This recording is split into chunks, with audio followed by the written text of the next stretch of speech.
Of this cruelty, the crime goes to zero in Wallachia, in his country, and appeared a lot of stories which were saying that, for example, he placed on a well, on a crossroads, a gold cup for the people to have to drink fresh water, and nobody stolen it. You imagine why? Because they knew the punishment. Another story, it says that he was going through the country into on his horse with his people, and he found on a field a peasant working the land, and that peasant had the clothes pretty ripped off on his body and very, very dirty. So he asked the peasant if he is married. The answer was yes, and then Dracula said, okay, then lead me to your wife to meet her. They go home, and Dracula asked the wife of the peasant if his husband brought her enough hemp to do clothes in the previous year. The answer of the woman was yes. And then Dracula asked her, then why your husband have such ripped off clothes on him and such dirty clothes? So he impaled the woman for being lazy. Another story is saying that a foreign merchandiser was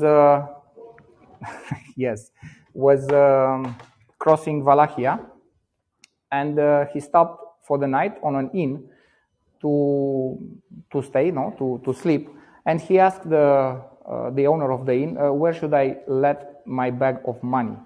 The answer was, let it into the middle of the street, and if till tomorrow we'll miss even a gold coin, I will pay you double back. So he done it, and during of the night, Dracula was passing by, and he saw the bag of money. He asked what is all about. He received the story, and he added an extra gold coin into the bag of money, and next morning was going himself in person to give back to the foreign merchandiser that gold of money, that bag of money, and asking him to count it to see if the whole amount is there. As you imagine, all the time when that foreign merchandiser was starting to count the money, he was finding that extra gold coin. Finally, he said, Your Highness, this gold coin doesn't belong to me. Good, Valerie, so you have everything fresh in your head. It's good. And Vlad said, because you were a very honest person and told me about this extra gold coin, you are free to go.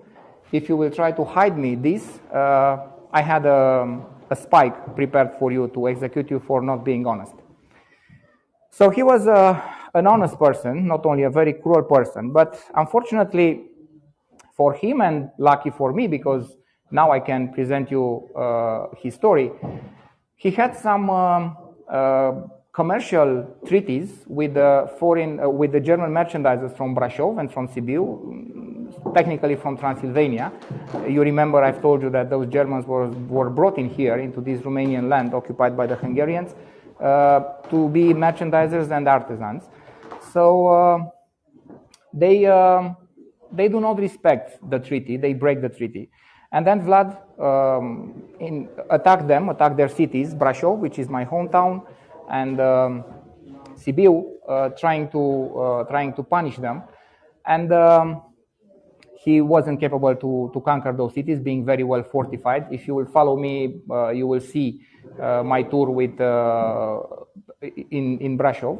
But he impaled all the civilian population of Brașov around of the Spreng Hill, and for this reason, the Germans starting to tell a lot of stories about how a bloody ruler he is, how cruel he is, and all those stories were spread all over Europe. And Mr. Bram Stoker found one of those stories by one of his friends, and he created Dracula as a character, of his novel. So this is the way of as Dracula became the character as you know it right now. He's a vampire because